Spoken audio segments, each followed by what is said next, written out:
Room. My name is Jessica Davies, and I'm an investigative journalist. Today, we're going to be talking about two cases. We're going to be talking about the Kylie Rodni case and also the Debbie Collier case. You do need to be subscribed to participate in the top chat, but everyone is welcome to watch. If you would like to participate in the top chat and your comments will appear here, you just need to be subscribed for about 1 minute. And by the time you subscribe and write your comment, your 1 minute should be up. So anyway, there's Princess Megan Elsa. Hi, Princess Megan. So welcome. And I am going to get right into everything. So let me start by thanking our executive producers.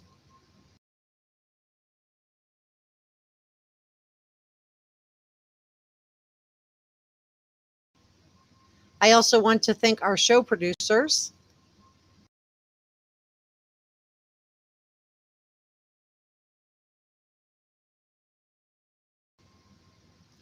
Our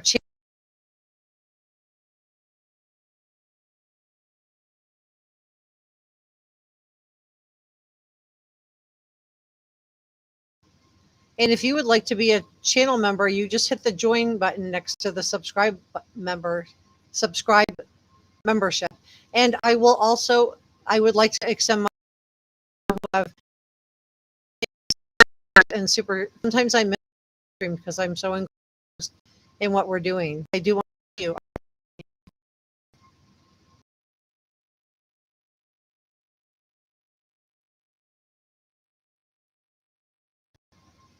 And if you haven't already, please subscribe to get to 16,000 subscribers.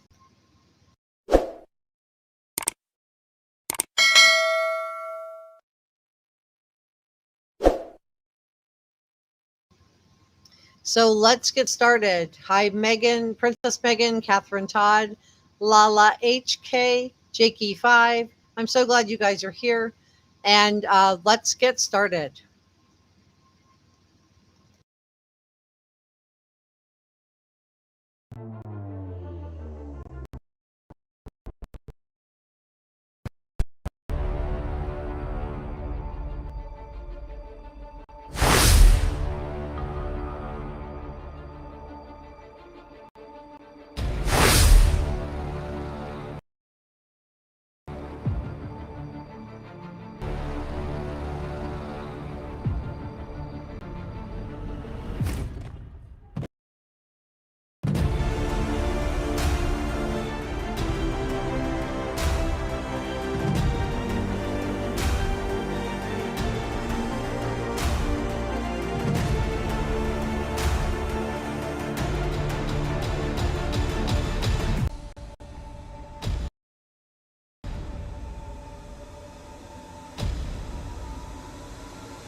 Reporter Room with Jessica Davies starts now.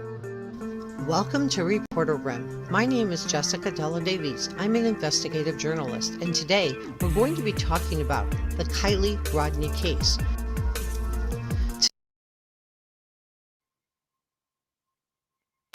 I do want to credit Gary Hughes Investigates and Michelle After Dark for the video that they did. They did the layover to give us a better view of Kylie's car going into the water. And we're going to be talking about that because there are quite a few discrepancies. And I found 6 that I think are probably the most concerning of all of the discrepancies. I'm also going to be talking about the Truckee Way. We're going to get into that a little bit. Also want to talk about Sami Smith and that 12:36 a.m. phone call, because nothing about that phone call makes sense with what we now know from the video, does it? And I'm also going to be covering the Debbie Collier case today as well. So we have a lot to get into. So I'm glad you guys are here. So let's get started. Everything I'm sharing with you today is my opinion, and opinions are not facts. So please don't send any negativity to anyone, anytime, anywhere. Let's be kind and good to each other. This video is for educational and entertainment purposes only. Please subscribe hit the notification bell so you don't miss an upload or a new video. Give this video a thumbs up to help me with the YouTube algorithm, and let's get started.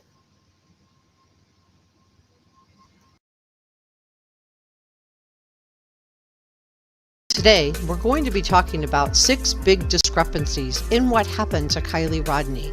So we have this footage from Michelle After Dark, and I give her credit for editing this together. My understanding is that law enforcement has been provided footage of Kylie going into Lake Prosser. So you can see Kylie's car with the headlights on it is headed toward Lake Prosser. And I'm going to talk about Sami Smith, Lindsay Neiman, and the Truckee Way in just a moment, so please stay with me. We can see her car goes into Lake Prosser, and we can see that it takes around 2 minutes for Kylie's car to sink into Lake Prosser. Everything I'm sharing with you today. So I do want to, I'm not going to run that video over and over. I know a lot of the people have, and I feel like, we've seen it to the point where I just can't look at it anymore. So anyway, I don't know how you guys feel, but I don't want to look at that video any more than we have to. We're going to just reference it today, but there are other things that we need to get into, and I want to get into that as well. So let's get into the next portion, shall we? Let's continue on. Let's continue on. To Lake Prosser, and we see that it takes around 2 minutes for her to go under. So what about this 12:36 call with Sami Smith? We're going to talk about that in just a moment, along with Kylie's mom and the Truckee Way. So please stay with me. But let's get into these discrepancies. 1. Why didn't anyone hear anything when Kylie's vehicle went in the water? We were told by Jane Doe number 2 that the music was turned off, that the generator was taken home. So wouldn't someone at the party have heard 12:36 call? Do you think Sami was just mistaken about the time? Do you think that maybe there's some kind of an issue going on with Sami just, being confused? Because my phone log always clearly shows what time my calls begin. I have like an incoming call. So when I look, I can always see like what time phone calls are coming in and what time I'm receiving them. So there shouldn't be a discrepancy there.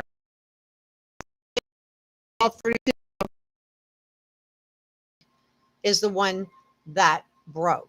And if you haven't already subscribed to Reporter Room, please do. And if you want to join the top chat, you just need to be subscribed for 1 minute. By the time you subscribe and write your comment, your 1 minute will be up. So yeah, it just really doesn't make any sense to me. It just doesn't make any sense. And then we have that combined with this 12:36 a.m. phone call. Again, doesn't make any sense in light of everything else that we know about this case.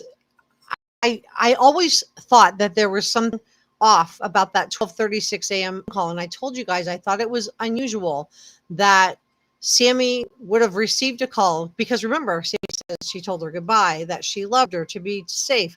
I mean, it sounds like the way Sami talks about it, it was a long drawn out goodbye. It wasn't just a wave from across the way. So was Kylie just so out of it that she couldn't remember a phone call from, mere moments later? We're not talking about an hour before, that she couldn't remember that Sami had left, or when she hit the water, was she calling? Because she knew who was at the party. Whose phone number would she have in her phone? Maybe Sami. Was that why she was calling Sami? Was she trying to get help? And again, Sami was not close enough to do anything that would have allowed Kylie to probably survive that, but it is really, really sad. And Tamara says all those cars were signaling each other that the car going in, it was not Kylie or her car, in my opinion. Well, I do think it was Kylie, and I do think it was her car. And I just want to share with you why I think that. We see the car going in, right? We see it with our own eyes. And we see the headlights disappear. And it goes in where Kylie's phone last pinged. And then law enforcement did find the car, but it does bring up questions, like how did law enforcement miss this video?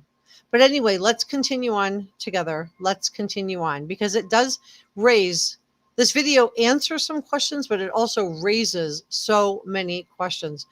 But we have some more discrepancies to get through, and we are going to talk about the Truckee Way and Kylie's mom, Lindsay Neiman, in a few moments. And I have some more things I want to share about Sami. And we're also going to be digging into a little bit the Debbie Collier case. So let's continue on together. Let's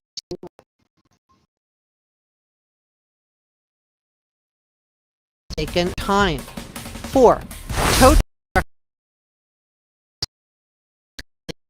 Saturday morning or Sunday morning or and he says it could have been as early as 11 a.m. So, was this a completely different set of people with a completely different vehicle and he was mixed up? Was this a completely different day? Was this Friday and he's confused? Why didn't law enforcement simply release his dash cam footage showing us that this was not Kylie?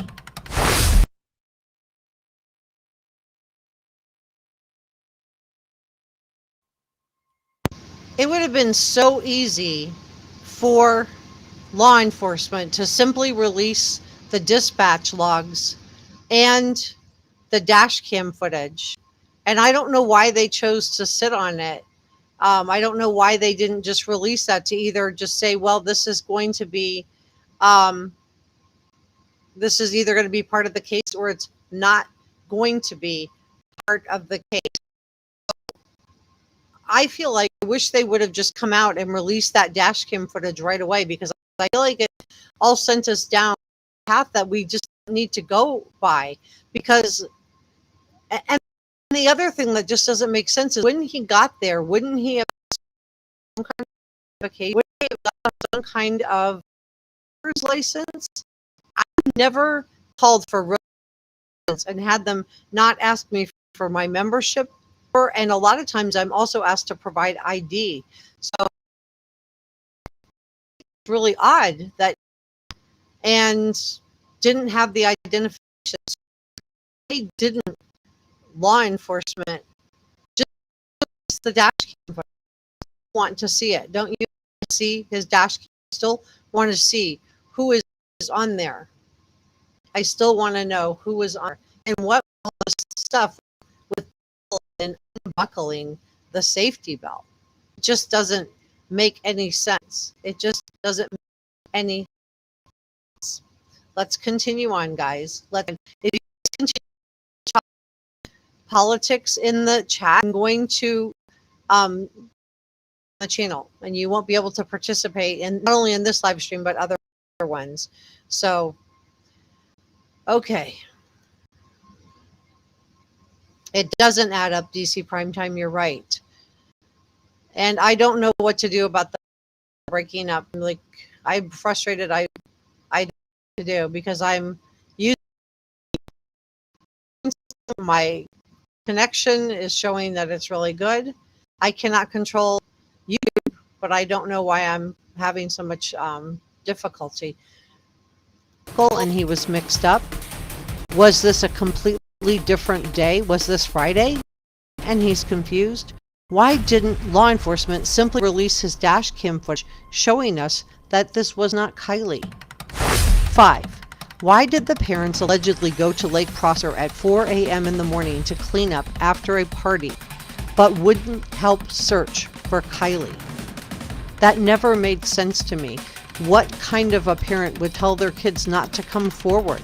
What kind of a parent would discourage the kids from helping to search for one of their fellow students?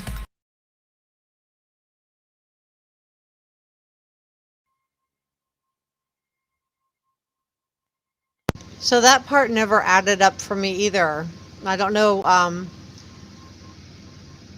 I don't know what you guys feel about that, but I thought it was always weird that we heard that, these parents came at 4 a.m. to clean up after the party. Now, is this just something that they always did? Or is there another reason there was a mass exodus from this party around 12, 4:30-ish a.m. And did it have anything to do with the fact that, Kylie had gone in? So why didn't parents that were willing to go help clean up after the party at 4 a.m., allegedly, why didn't they want their kids to come forward to help find a missing 16-year-old? That part never made any sense to me either. It just doesn't add up. What do you guys think? Oh, Tamara says it's okay, we can hear you. Thanks, Tamara. Bobby says, I watched a creator debunk the video. I did too, Bobby. I saw a creator debunking it. But the thing is, I've also seen creators that I trust, like Michelle After Dark, and that have, taken the same, multiple creators, taken the same area, taking it from the same location, that cam, that I don't know what you call it, that camera, right? That was shooting stills every 2 minutes or 2 seconds shooting. They all took that and then put the daytime over it to show us going into the water. I just don't think that multiple creators would all be trying to trick us.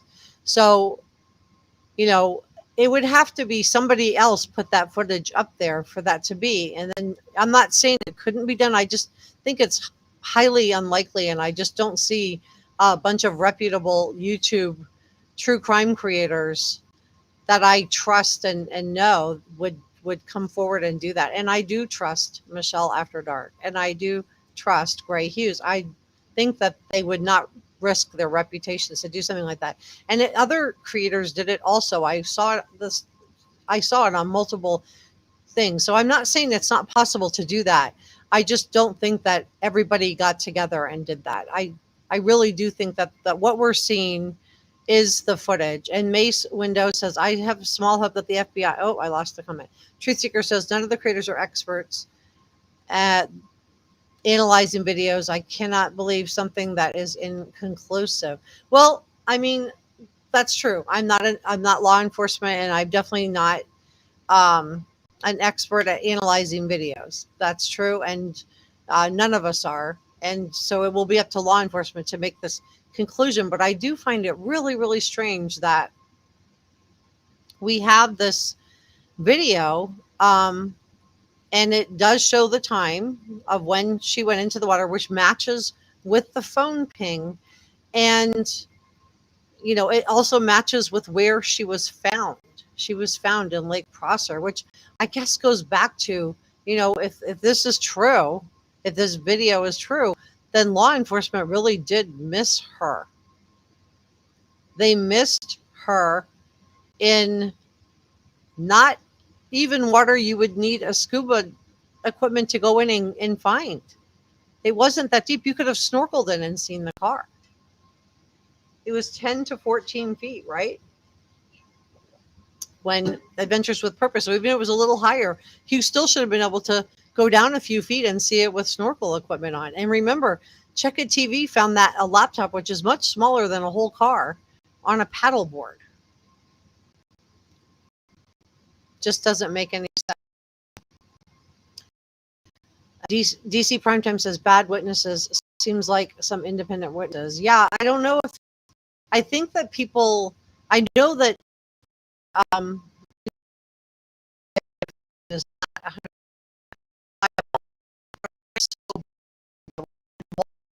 going forward. Although I'm getting the message from my streaming, I that we know that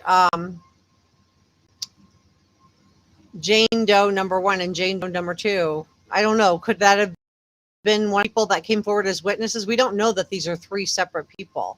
It could be that they are the same people. Well, the reason I believe Check It TV, Amelia, is because family members of Kylie went and met and identified the as hers. So, and I do know that law enforcement went down to pick it up. So yeah, you're right, Tamara. Truckee is the most tight-knit community and will back up any narrative needed to stay close with one another. I agree with that. And that's why we're going to talk about the Truckee way a little bit today too, because I do think that I do think that there is, like, I wondered, like, why isn't Lindsay upset? And we're going to talk about that in a second. Because I was like, we all saw her hugging Sami, even though it looks like there was a phone call that was made as Kylie was going underwater, if this 12:36 time is correct, to Sami. So how do we get to this phone call? But Lindsay Neiman is hugging Sami. I don't know. It's just so crazy. But let's continue on together, guys. Let's continue on.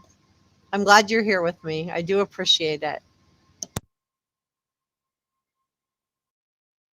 Fellow students. 6. Why did law enforcement not look at this video when they were searching for Kylie's vehicle?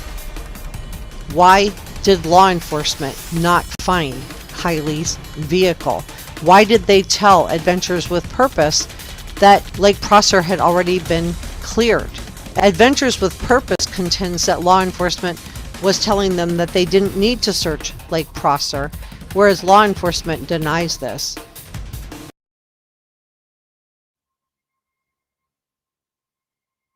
So that part was so weird, right? We have law enforcement who missed the vehicle completely, right? Totally missed the vehicle. Don't see it. Nothing. Not there. But then we have them also saying that they've cleared Lake Prosser. Well,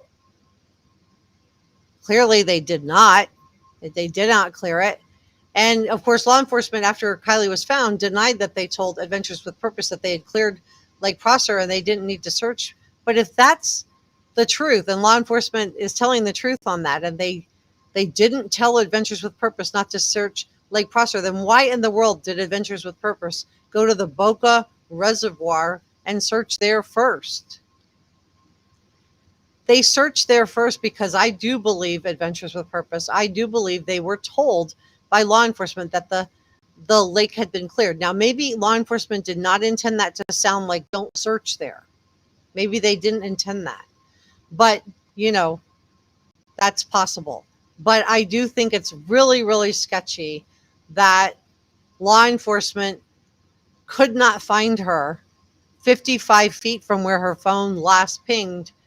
I'm sorry, 55 feet from where her phone last pinged, under 14 to 17 worst case scenario, right? 17 feet of water. She wasn't down that far. And you got to think that the car has to come up to be around 6 feet, right? So we're talking about,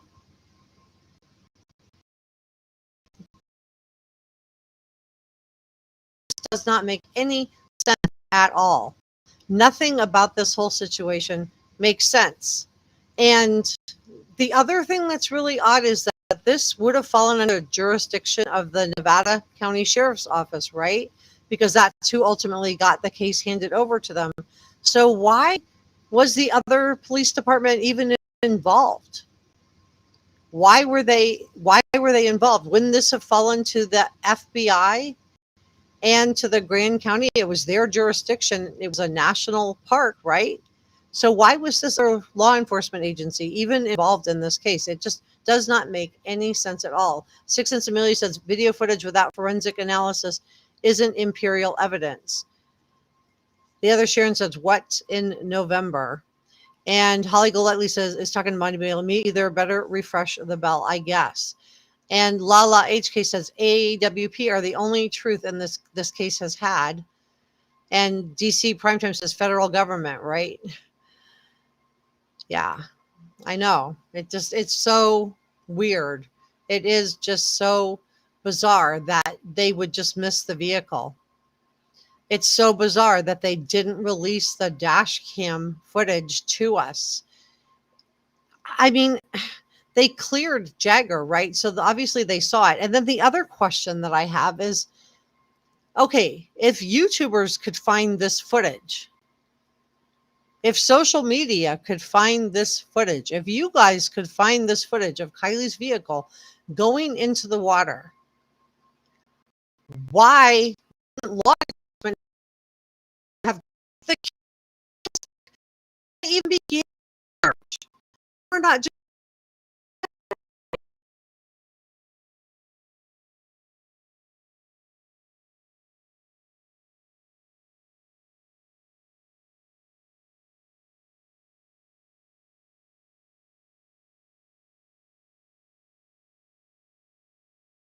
sense.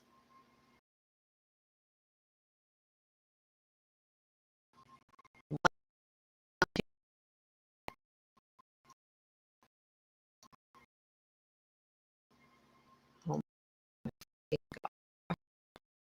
This is so stressful.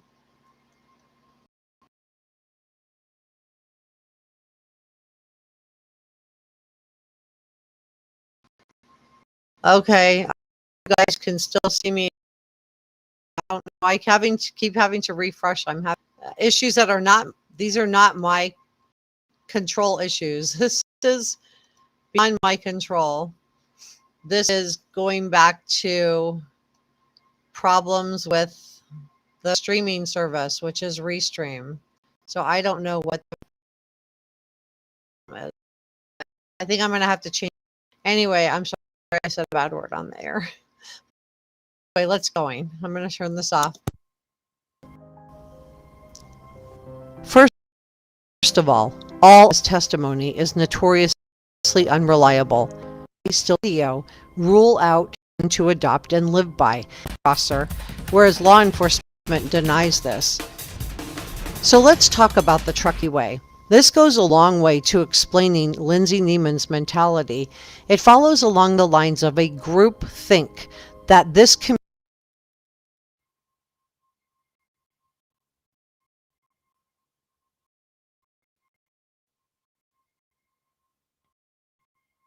whole truck just follows along the line of a group think. It doesn't, and it kind of explain the mentality of Lindsay Neiman, because I think we all like how Sami, because Sami left her daughter behind, right? And I'm not gonna go on to do anything against Lindsay, because I feel like she's been through, you know,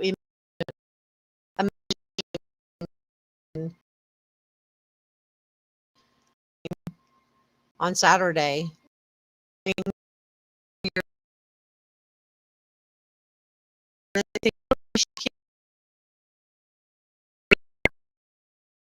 Texting and calling her daughter, who told you she was leaving the party in 45 minutes, isn't, and usually answers your texts and your cell phone calls, is not responding to you at all. Just imagine how scary that would be and how devastated you would be. And then in a Hail Mary, when after you call her dad to see if she's heard, you then go to the Starbucks where she was supposed to meet for a camp out, and you wait, and Kylie still never comes. So I feel like Lindsay has been through a lot, and she has been through a lot. She has. And my heart does break for her. It really does, because um I don't want to like go be negative about her. I just think she's been through a lot, and maybe she really is in a point, in her grieving process where, I do wish that she would have thanked Adventures with Purpose. But obviously this whole mentality of this group think of this town, the Truckee way, is they support each other, and there's doesn't seem to be accountability. So if you leave your friend behind and you don't follow girl code, and you leave your friend behind and she's too intoxicated to drive you don't take her car keys or let her mom know, or in any way do anything to help, there's no accountability. Nothing happens to you. If you aren't supposed to drive after a certain time, because that's the law in your state, and we know that they do have a curfew for those who are under the age of 18, and you decide you want to stay late at a party, that's okay too. There's no accountability. If law enforcement does not find your daughter 55 feet from where her phone last pinged, and can't be bothered to check the cameras in the area, no accountability. It's nobody's fault, because the Truckee way. And I just think it's so sad. If you're a parent and your kids have been doing things they're not supposed to be doing, right? Drinking, underage drinking, you just tell them to sleep. That's okay. Just spend the night. No accountability, no accountability. I don't understand that. I don't understand that. How have accountability in this case?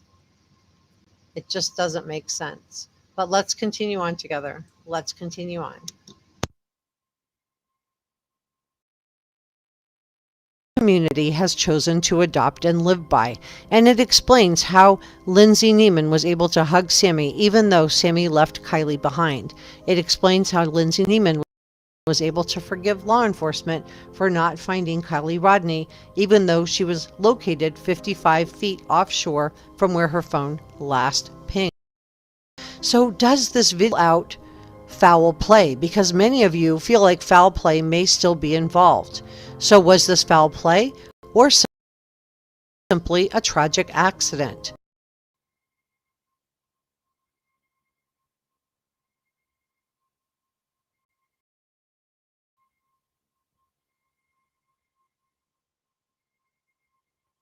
Elijah, please just leave my chat. If you guys are, if you have a wrench, if you can just take him out. I don't have, I don't take your conspiracy theories somewhere else, please. So where are you guys today? If you think that there was foul play, put a 1 in the chat. If you think that this was somehow related to just a horrible accident gone wrong, put a 2 in the chat. And thanks for that, Bonnie. I appreciate it. Holly Golightly says 1. Catherine Todd says foul play. Oh, I'm seeing a lot of 1s. Shamala says 1. Miranda says 1. Mace says 2. He thinks it's an accident. Robin, I didn't see. I see a lot of 1s. So you guys are still on foul play. I see a lot of 1s in the chat. That's really interesting. I was not really sure where you guys would be at with that. If you thought that maybe this could be related to something or not.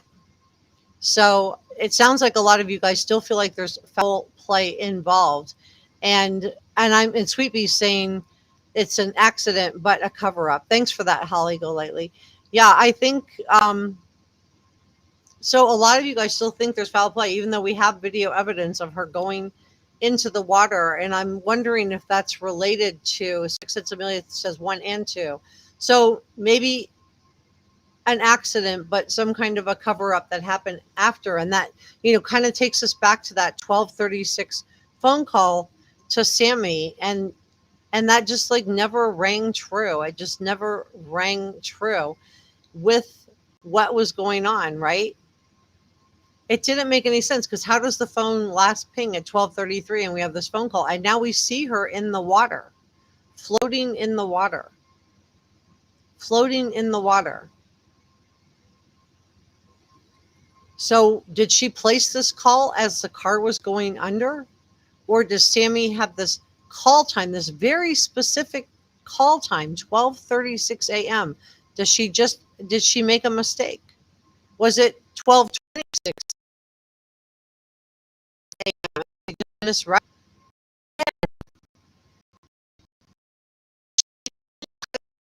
She was leaving and to stay safe and that she loved her and hugged her goodbye. Why didn't Kylie know that Sami was leaving? It just doesn't make any sense. But let's continue on together, guys. Providing alcohol to a minor is a crime too. And you're right, Sweetie, you're right. Because somebody provided this stuff. Kylie was 16. Sami was 18. Now we know Sami was one of the organizers of the party, according to her. So who bought it? Because you have to be 21 in the state of California to buy alcohol. So who bought it? Where did it come from? Did they have fake IDs? Who brought it?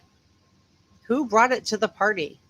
And was that related in any way to this 4 a.m. cleanup? Or is that something the parents always did?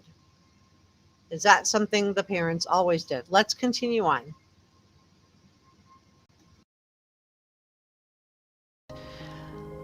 I'm going to share my opinion on this evidence with you in just a moment, so please stay with me. So I'm a journalist and not law enforcement, so I will not be making a final determination. But as always, I want to bring you all of the pertinent information so that you guys can make your own determination of what you think. I'm also going to address Sami in just a moment, so please stay with me.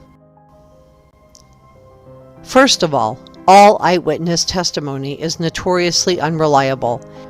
And we have this video evidence of a car going into Lake Prosser at the exact place and time that Kylie's phone last pinged. Kylie's car was found in Lake Prosser with her in it. So it does make sense that this is Kylie's car that we're seeing on the video.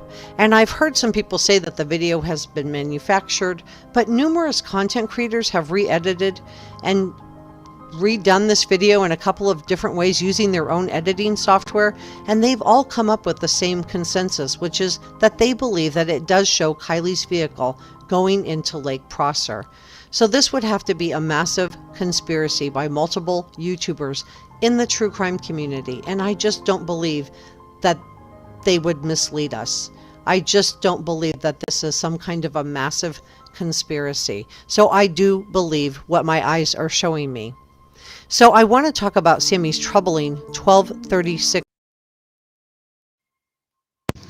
Yeah, so I do believe that I do see a vehicle going into the water. I don't see how different vehicle, because I don't think there's a vehicle sitting at the bottom of Lake Prosser, although after law enforcement missed that one, I don't know what to think.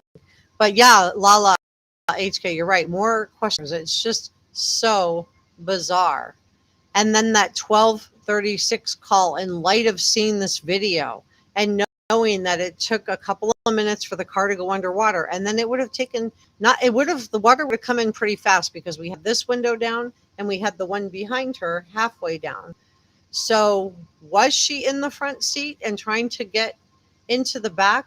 But remember, the car was found upside down, and I showed you guys on one of the videos that I did, not last week, but the week before, I showed you guys down. She would have had to have crawled on the floor of the car. So held her breath, gone under, and crawled to get through the seats, because the seat headrest would have been up this way, right? With the seat like this. So to get through there, if the car was flipping, she would have had to have gone through. So the whole thing was just so bizarre. So bizarre. So is that why you guys think that it is some kind of a cover up? Do you think that something happened to her prior to her going in the water? And this is why that nobody heard or saw anything?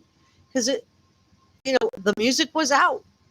If we're to believe Jane Doe number 2, they took, and I would think law enforcement could verify this very easily. They took the generator and went home.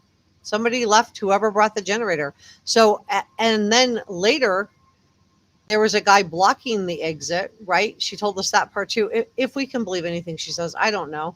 But he was blocking the exit, playing music. But there was a silence around the time that Kylie would have gone in the water. So nobody heard a splash or a cry for help, nothing. And then we have this 12:36 a.m. phone call that went out. So I want to know, we've also heard that, Sami got a criminal defense attorney. Is this related to, possibly having some kind of exposure regarding alcohol with minors or some other things that I'm watching my words here? Could that be part of it? Or is it just that phone call? That phone call where maybe law enforcement did get the cameras after Kylie was found. Maybe they did find that footage and then started asking her some questions that made her uncomfortable.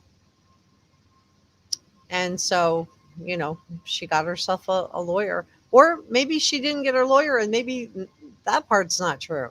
I don't know what to think at this point, guys. But I do believe that is Kylie's vehicle going into the water on that footage. And I think it's really weird that law enforcement would know that there were cameras but wouldn't check them.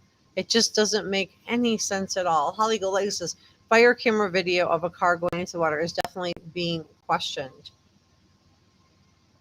Dodging Bullet says guilty people get lawyers. Sweet Bee says, I don't think partygoers recollections. Yes, you're right. B. Rando says 300 people. Why not more car lights?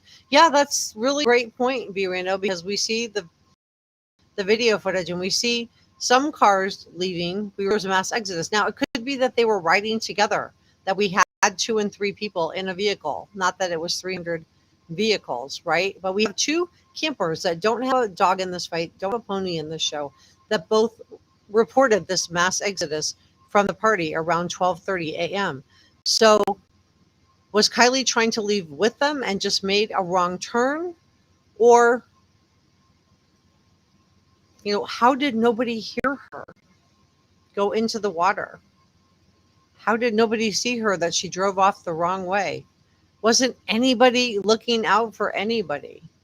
It's just beyond heartbreaking. It's just beyond heartbreaking. But let's continue on together. And we are going to talk about the Debbie Collier case today, too. And if you are not familiar with that case, this poor lady was reported missing.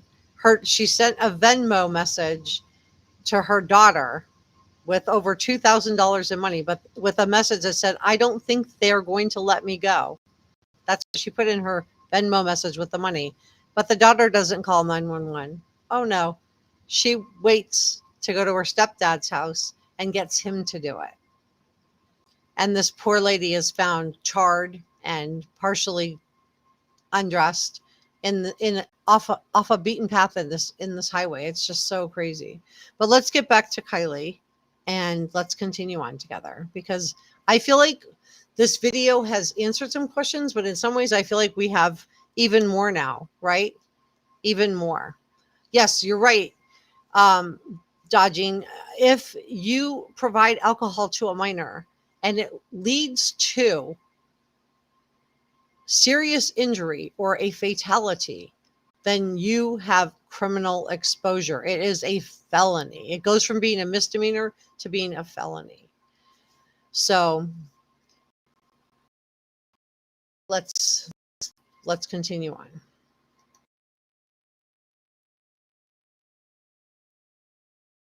6 a.m. phone call. We have all had alarm bells going off about Sami, right? And I've always questioned why. When she told us that she said goodbye to Kylie, gave Kylie a hug, told Kylie to be safe, and told Kylie that she loved, why Kylie didn't recall that Sami had told her that she was leaving. Now we know that Kylie's car went into the Lake Prosser. So what about this 12:36 a.m. phone call? Did Sami just get the time wrong? Or was it never about Kylie calling Sami to get a ride home? Is it because Kylie called Sami from inside her car as she was going under, begging Sami to get help for her? Now, no one could have gotten back to Kylie in time to help her, probably. However, if this did happen, the very least Sami could have done was direct law enforcement to Lake Prosser so that Kylie could have been found.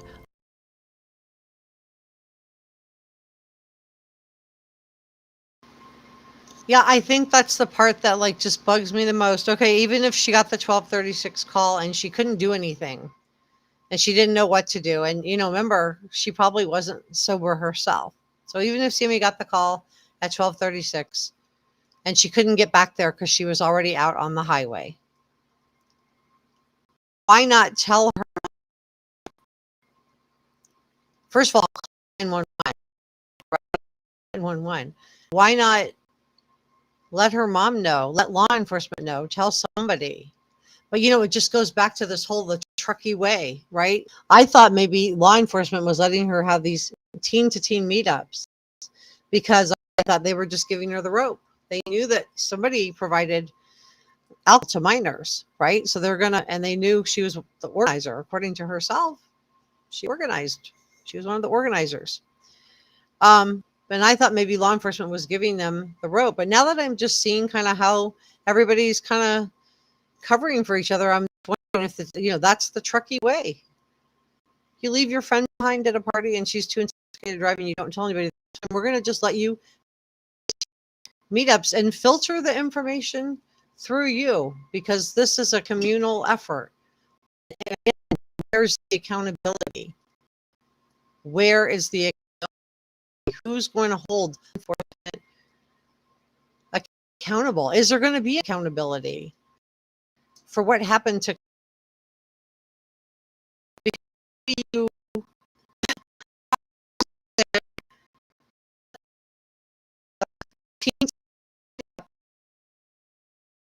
You don't even know.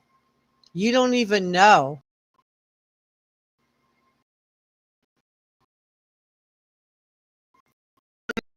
They left, but you don't check the cameras. And you know, they said when Jagger was posted on social media, they were supposed to filter stuff through him. Maybe they did tell him that. Who knows? You know, we all thought Jagger was like, you know, come on, no law enforcement would tell you to filter stuff through them. But maybe that's the trucky way. Maybe you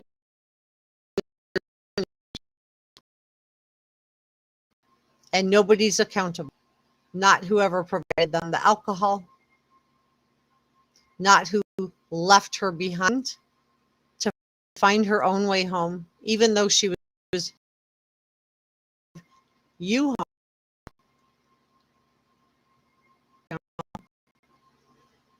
Because he's accountable. It's nobody's fault. It's an accident. But this was so preventable. It was so preventable. Paloma says that's for Kylie. We know that. May says law enforcement for Jagger. Sami, yeah, they said it when they were asked on social media. That was, did they tell him that prior? Because where did he get that from? I mean, maybe he was just, you know, trying to help. But after, and like I said, like how I felt about the teen to teen meetup is so different than how I finding out that nobody checked the cameras. Like, who doesn't check cameras? That would be the first thing you would check, is your cameras to see who was where, who was doing what. I don't understand that. Make that make sense, because it just doesn't. It just doesn't make sense. Truth Seeker says, if the Truckee way influences the way law enforcement operates, that's a huge red flag in itself. I agree. He says 18 agencies just doing mess as a step wife to me. And we're trying to say they were going to go. Yeah, they were both saying they were going to find her. Sure, they were really trying to help find her, but it's so bizarre.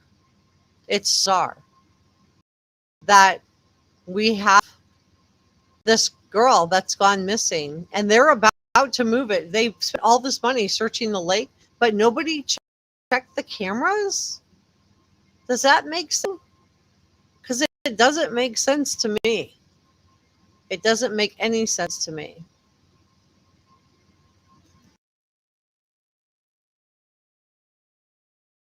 A whole lot sooner. Subscribe.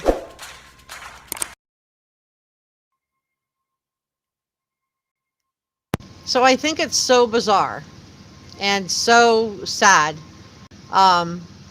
that this is where we are with this case.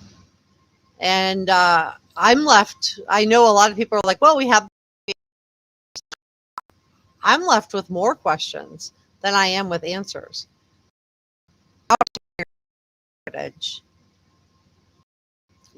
How not check your cameras? That seems like the very first thing you would check if you were law enforcement, because that would be your most reliable. That's considered direct evidence, right? That's your direct evidence, is video footage. So if you really wanted to know what happened to Kylie and you were ready to move on to the abduction scenario, why didn't they check that? Is it because you didn't want people to see other things that were going on with the camera, or you just didn't know it was there? Are you, is this just a case of we are so inept we don't check our security footage? Or is this a case of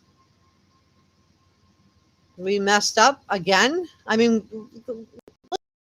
we got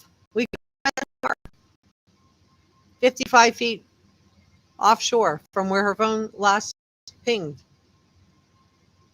We left stuff behind. We didn't wrap the car with net. We left, the laptop. There's stuff on the floor. We didn't send divers in to check after we didn't wrap the car. And we're going to move on to an abduction theory, and we didn't even check our cameras. It just doesn't make any sense. I'm going to move on to the Debbie Collier case because I want you guys to get to know this case because it is crazy. It is so crazy.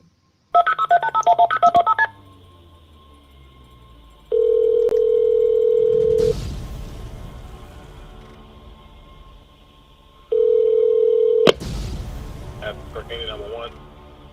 Yes. Came home. My wife wasn't home. Her driver's license is still in there. The rental car's gone, and her daughter's here. And we were kind of worried about what's happening and where she's at.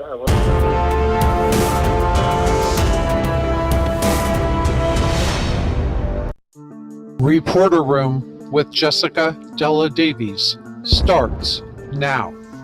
Hey guys, welcome back to another video with Reporter Room. My name is Jessica Della Davies and I'm an investigative journalist. If you're here for the first time, thank you so much for joining us. And if you're a returning subscriber, thank you so much for your ongoing and caring support. I greatly, greatly appreciate each and every one of you guys.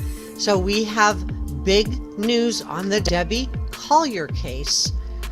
And I have two 911 calls to play for you today. One is the second 911 call from Debbie's daughter, Amanda Bearden. And the second one is Debbie's husband, Steve. I have already played for you guys Debbie's sister's 911 call, right? And it's really interesting because where did she get her information from? She got her information from Debbie's daughter. Everything. So this whole thing is so bizarre. So she gets her information from Debbie's daughter, right? That's Debbie's daughter right there. That's Amanda Bearden. And so the sister calls 911. So Amanda gets this weird message from her mom, right? This Venmo money, right? And she gets this bizarre message with it. They're not going to let me go and love you. And there's a key under the flower pot. But she doesn't call 911. That doesn't set off alarm bells for her. Nope. She waits. She goes to her mom's house. She waits for her stepdad to get home, Steve. And then she gets him to call 911. And if you listen to the 911 call that Amanda left, the very first 911 call that I played for you last week, it's like she changed information. It didn't even sound. She says she has new information. They ask, what is it? What new info? Oh, no. I made a mistake. So the sister, Debbie's sister, also calls 911. But guess who put her up to this phone call? Amanda does. And for those of you that don't know, Debbie Collier was found off of the side of a road, 60 miles from her house, after going to a dollar store. The footage I'm showing you, a dollar store that she passed 9 dollar stores on her way to that one. No, she was meeting somebody. And then in the dollar store, you'll see in the footage, she looks calm. Look at her demeanor. She's not shaking or nervous or anything. She looks calm, collected. So if someone was in the car with her, either she trusts him and she knew who it was, or there wasn't anybody in the car. So did she just meet with foul play random? Because she doesn't really fall into the random foul play type of category. She wasn't in a high risk group to be abducted by a stranger and done away with. And just the way that she was found, all of her things were burned and her stomach's charred and she's partially clothed off of a highway in just like not a picnic area, not just in this remote area. So weird. But let's listen to this 911 call, shall we? And see, tell me what you guys think. I'm really interested to get your opinion. And if you're just joining me, please subscribe to Reporter Room. I am trying to grow this channel and I really need your help to do it. If you want to join the top chat, you just need to be subscribed for 1 minute and then your chat and your comment will appear in the top chat here. So let's continue on. Okay, I don't have a Colonel Johnson. Okay, he just called. Subscribe if you haven't already started. Athens Court, Kenny, please. Hi, can I speak with Colonel Johnson? Okay, I don't have a Colonel Johnson. Okay, he just called me. I have some more information for him, and I wanted to get it to him. My name's Amanda Bearden. Okay. All right, hold on 1 second. I talked to you earlier, so it was Yes. Sergeant Johnson we had you talk to. Hold on. Sergeant Johnson. I'm sorry, honey. No, that's okay. Just lots of Johnsons around here, so I want to make sure I got I get it. you just need him to call you back?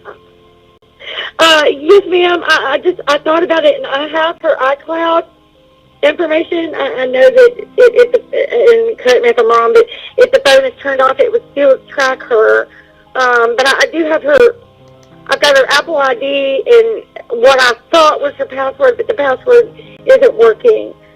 I don't know if y'all have technology or whatever, but I do. Okay, so this is the Venmo amount. It's $2,385. And somebody on one of the other content creators' channels added up what Amanda's boyfriend owed, and it came out to exactly $2,385. That's what he owed in litigation fees that he had. So let's look at this message that was sent to Amanda Beardman from her mom, Debbie Collier. They're not going to let me go. Love you. There's a key to the house in the blue flower pot by the door. So sketchy, you guys. It's so sketchy. It just doesn't make any sense at all. Why send this message? They're not going to let me go. And then you receive the message with the money, but you don't call 911. You go home and you wait for your stepdad to get there. You go back to your mom's house and you wait over 2 hours till he gets home. And then you put him up to it. And the 911 call that I played for you guys last week, it's just so sketchy. It's just so sketchy. But let's continue on because there's more. I don't know. I mean, All right, hold on 1 second, okay? They said he'd call me back. Okay, thank you. Okay, so that was Amanda Beardman's second 911 call to law enforcement. And here is her first one. Hi, my name's Amanda Beardman.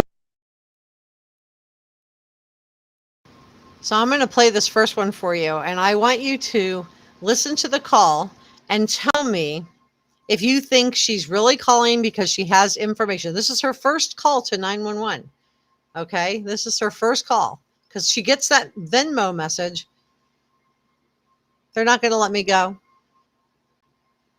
She waits 2 hours, 2+ hours, goes to her mom and stepdad's house and gets him to call. I'm going to play his call for you too. But this is her first call. Listen to this and tell me if you think she's providing them with information, or is she fishing, trying to find out where they're at? Because remember, she's got to be getting nervous at this point, right? She's getting nervous.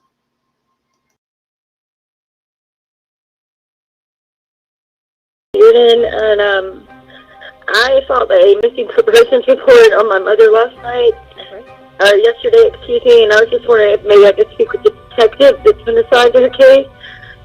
Do you have any further?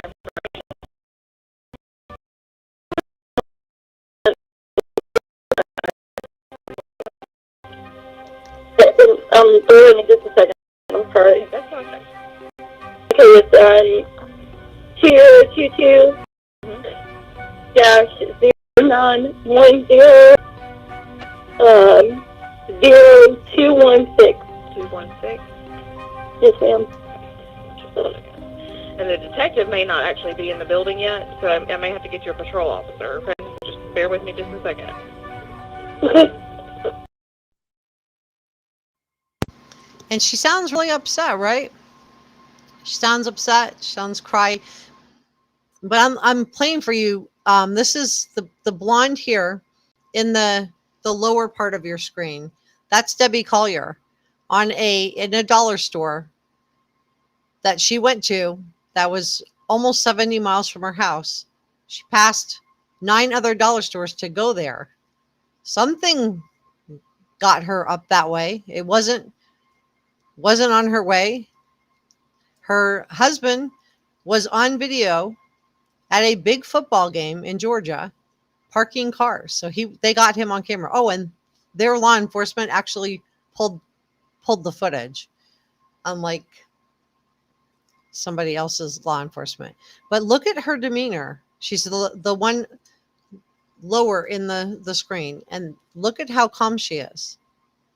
She doesn't look nervous. So whoever was in the car waiting on Debbie Collier, if there was someone in the car, was someone that she knew and someone that she trusted.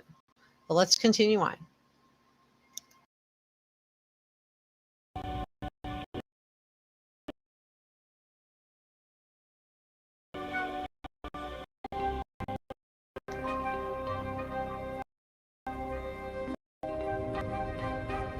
So 09010.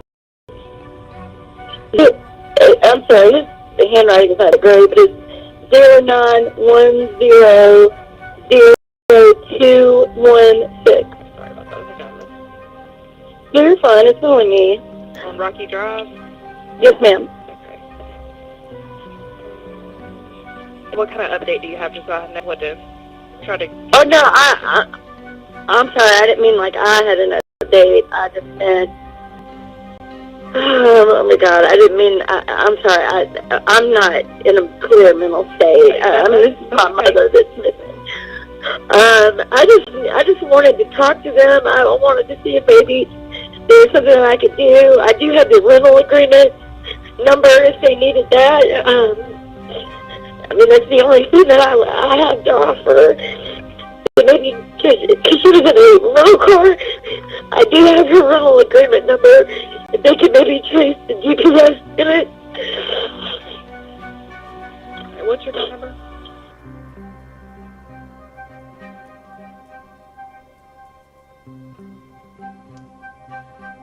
I'm her daughter. Yes, ma'am. Take a deep breath for me, okay? I'm sorry. It's okay. It's okay. I'd be upset too. I completely understand that part.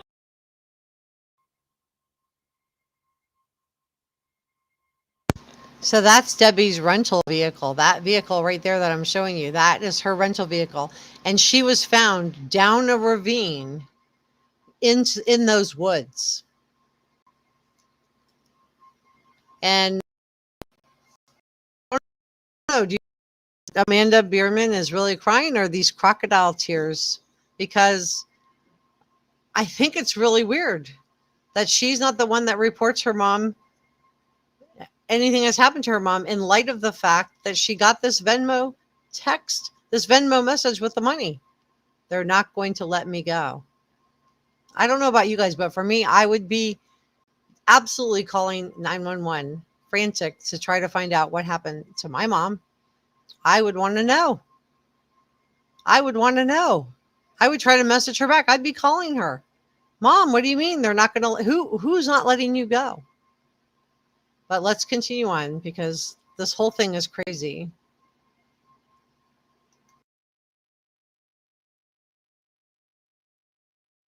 Like being upset about it. So the officer that took your report is already gone for the day. He worked last night. And then the detectives, I don't think they're in the building right now. They're kind of working on an on-call basis, so I don't know that I can get in touch with them unless I have something, you know, fresh to give them, and that would be something. But I can see if I can get another officer to call you back, okay? Okay, We've got the bolo out for her. We got everybody, you know, keeping their eyes peeled for her and that kind of thing. So, I'm not trying to be smart aleck here or anything, but do I need to hire a private? I mean, and I'm not trying to be ugly or anything, but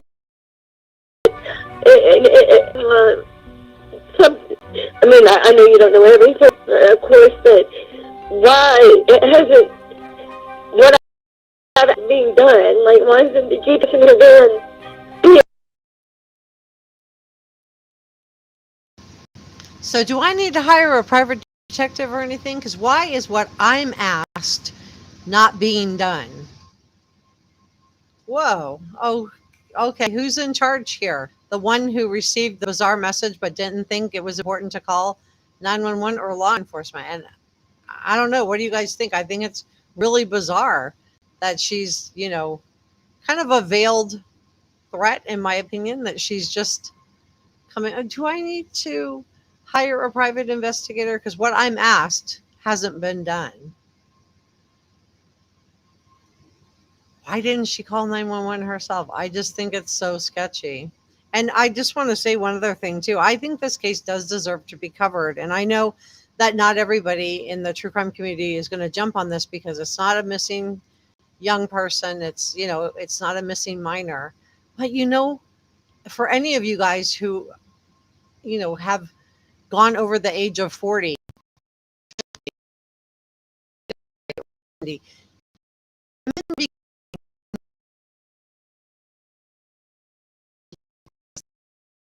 we age. And it's not right.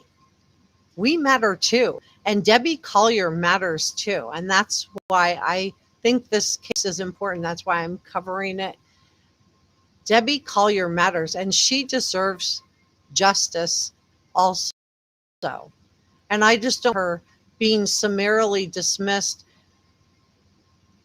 by a few people because it's not a minor. Because older women matter. Women matter too. And older men matter also. So I just don't want to see that because people are older, some cultures, they revere older people. But in American culture where I live, the youth is what's celebrated, right? The youth is what's celebrated. And as older people age, they become more and more. And it's not right. But let's continue. It's so bizarre. I'm going to get off my soapbox now.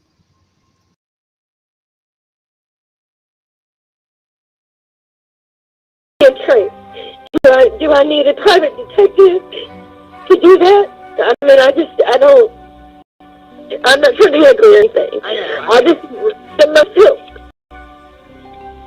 Okay, so here's the thing. She's an adult. Right. Okay. So that makes things a little more difficult because people are allowed to leave and go do things without telling other people. And I know that's not a good answer. I understand. You know, that is also part of it because she is an adult. It just takes some time also to do these things. And so I don't specifically know what they've done yet or not. I wasn't here last night, so I don't know. But from my understanding, they would be doing everything that we know to do currently. But I will definitely get somebody to call you back, okay? Okay, thank you for talking to me. It's no problem, ma'am. I'm so sorry. I hate that this is happening to you. What was your name again, sweetie? Amanda Bearden. Amanda Bearden. Spell your last name?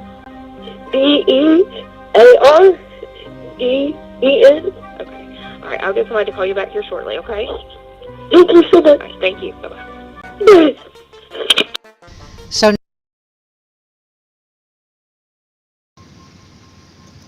yeah, I'm so glad to see. I'm reading your comments and I'm seeing, that everybody matters. Yeah, I agree. Everybody should matter, and we should be revering older people. And she deserves justice too, and she deserves our support to find to find out what happened to her. Also, there needs to be accountability. This lady lived a good and decent life. She lived a good and decent life, and by all accounts was helping her daughter. She just gave her $2,385 to help her daughter's live-in boyfriend. Now, I don't know if Debbie knew that's what the money was going for. I don't know for 100% certainty that the money ever got to him, but I do think it's really sad that this precious lady raised her daughter, was a good mom, a good wife, and this is what happens to her. And it makes me feel so sad. And I'm glad you guys care about what happened to her too. I'm glad you guys care too. That means a lot.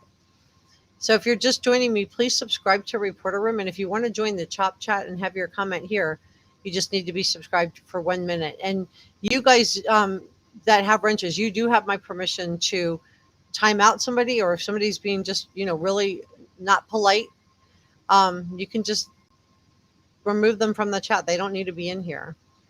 Life is short, and I would rather have a channel with really positive, awesome people than people that are just, trolls. We don't have time for that. And Debbie deserves this. Okay, so I'm going to play a little more for you. I'm going to play for you another 911 call. So check this out. Now let's listen to Debbie's husband, Steve's 911 call. So a little bit of context. I think Debbie's husband just sounds kind of casual about this whole thing. Probably because at the time, I don't think he really realized the gravity of the situation, but he has been ruled out by law enforcement because he has an alibi. He was parking cars at the stadium for the big football game that day. So I'm going to play you the 911 call, though, because I think it's interesting. And again, I think Amanda put him up to doing the 911 call also.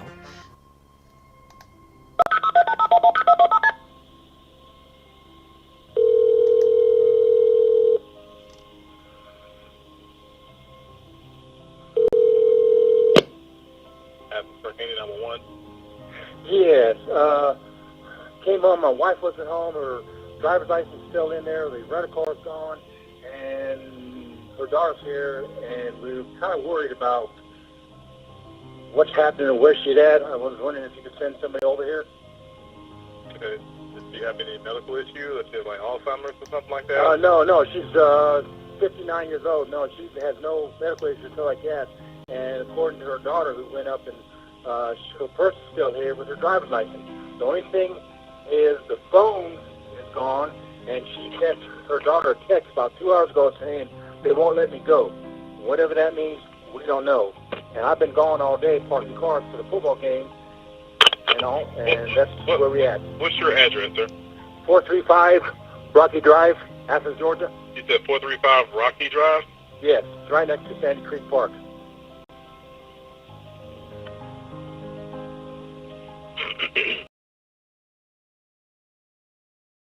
So I think Steve is probably more casual here, not because he's not concerned with Debbie, but I think that he just got home. He's being met by his stepdaughter, and when the 911 call says your daughter, he clarifies, no, my stepdaughter. So to me, that tells me not everything is like very on great terms between the two of them, potentially.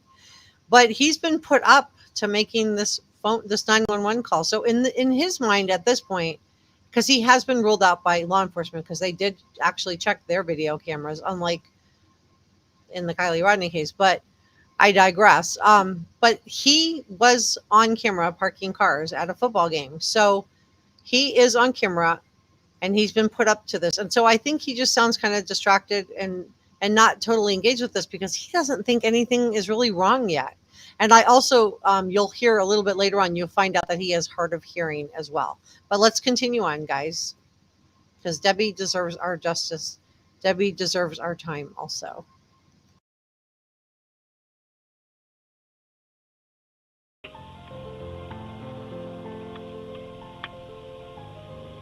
Okay, so she sent your daughter a text message saying that My stepdaughter. that they won't let her go, Yeah, she got a text message saying that. and it comes from her number, right? What's your name, sir? Steve Collier. Spell your last name for me. Collier. And your wife's name? Deborah. Or we call her Debbie. Spell your last name. Collier, yes. How old is she? 59? 59. She just turned 59. You just returned home, right? Pardon me? You just returned home, right? Yes, I just returned home. I was parking cars until about 4:30, and when I came back, the van that she had rented because the car was in the shop was gone. I figured she was shopping for food. Okay. So and her car is there? Pardon me? Her van's not here. Okay. But her driver's license and what else is there? Right. Home? Yeah, her driver's license is here. What else did she leave? With a purse or anything else? Yeah, she left her purse, and her credit cards are here.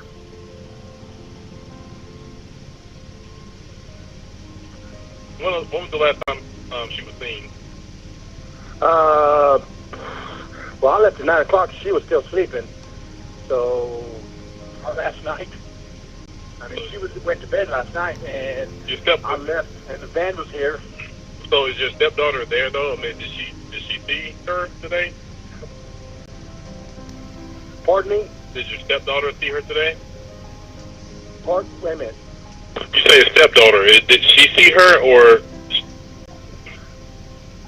Say that again. I'm trying to control a dog. Okay, your stepdaughter. Did she see her? No, recently? no, nobody has seen her. I was probably the last person here last night. What time? Is that 9 o'clock last night? Yeah, about 9 o'clock we went to bed.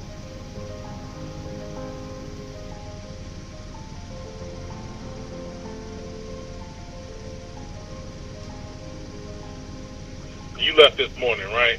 Yes, at about 9. I'm sorry. So did you see her this morning or last night? No, I saw her last night at about 9 when she went to bed.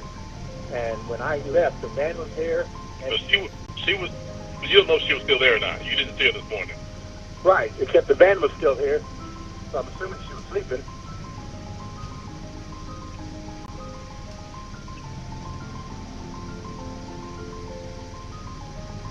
What time was the message sent to your stepdaughter? What time? About 2 hours ago?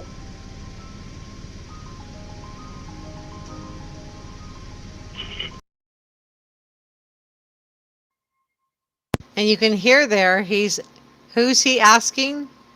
The stepdaughter, right? She's right there. She's right there.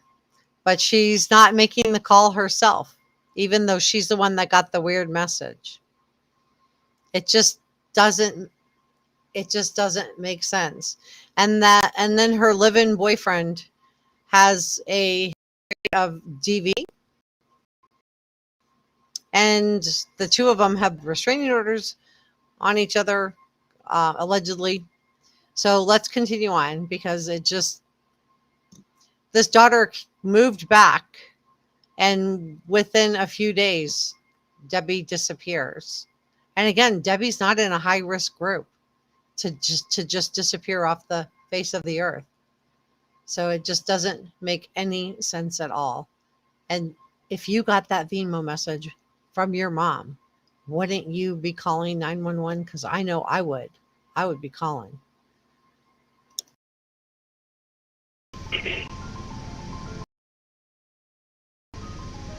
About 2 hours ago? Yes.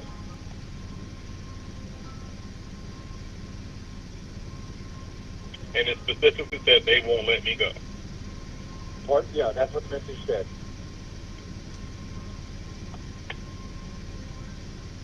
And that's all it said, right? That's all it said. And she was last seen driving, or she was driving her. What kind of car is that?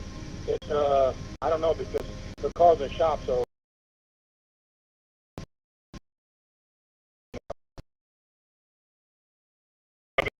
Would she be in, or you don't know? it's Enterprise. She went a call for Enterprise Pacifica or something. That's the car you saw this morning.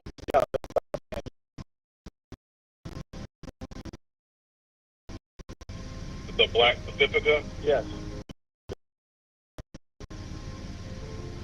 and that's the. Yes, from Enterprise.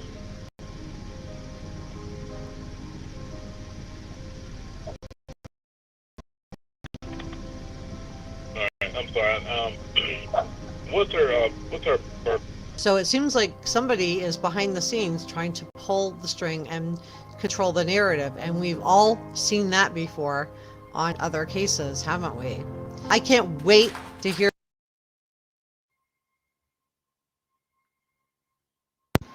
So we had one person call it. When we listened to district 911 call, we find out that 911 call for you in another video that who put her up to that call to tell her about a car accident with a potential criminal. That was months and months ago, but somehow this guy's come out of the woodwork out of nowhere just to go after Debbie with no motive or no reason. She's put up also to call by her niece, who is Amanda. So Amanda puts up the stepdad to call 911, doesn't call herself, puts up her aunt to call 911, doesn't call herself until things aren't going her way. Things aren't going her way. Then she calls 911 to give a little bit of a veiled threat. You're not doing what I want you to do. So do I need to hire a private investigator? Now she has, I guess, $2,385. I don't know. Was she really going to hire a private investigator? No, it was a way to try to manipulate, in my opinion. And everything I'm sharing with you today is my opinion. But yeah, you're right, Carla. Her vehicle was in the shop and the van was a rental. So she was in a rental van. And DC Primetime says, why was she pulled over on the side of the road? That is such a great question. Why is she in this obscure area? Why did she go to a dollar store that's over 60 miles from her house? She passed nine other dollar stores, nine on the way to her house. It's crazy. She passes $9 stores to go to this one. And then it looks like she bought her own murder kit.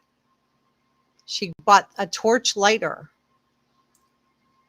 The bag, which was a red bag to carry everything. So she wasn't bringing a shopping bag like she was planning to go shopping.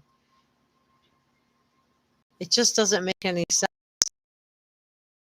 It just doesn't make any sense. And she's found out in the middle of, and this daughter seems like she's pulling the string, trying to the whole situation around. Now, what is she manipulating for? Is this related in any way to this boyfriend who just happened to owe in legal expenses $2,385? Or is it just a completely random person from a car accident months and months ago? Or did something else happen? Lying in wait, looking for a target. But it's just so weird because she doesn't look like anybody's waiting in the car. That she had every opportunity to tell the cashier, I need help. And when she sent the Venmo money, that was after she was in the dollar store. She sent that after. So let me go. It's after she's been kidnapped. Her daughter would know who is let her go. Who isn't going to let her go? It's just, it doesn't make any sense at all. And on that note, guys, I'm going to just say thank you to our executive producers,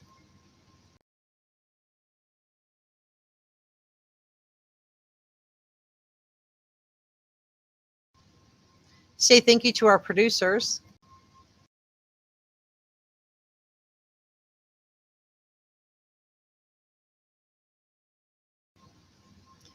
Thank our awesome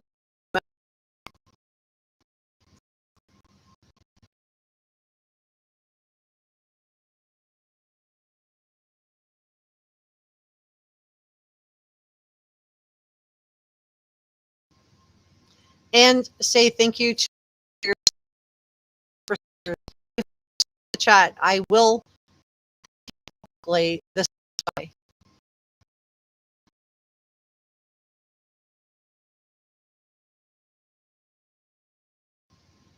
And I do want to tell you how much I really connection why um, I like that. I pay for really good high speed internet. Do YouTube editing, so when I upload my regular videos, it is upload big videos. Video files are not like just me talking.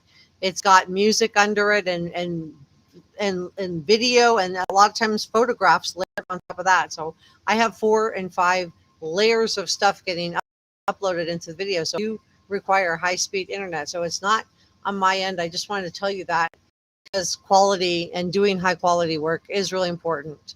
And so I would just ask if you this to be information to be helpful or interesting or educational in any way, please subscribe and I will see you guys next time. Thanks for watching and thanks for hanging in there with me, guys. It means a lot. Thank you to all our awesome subscribers.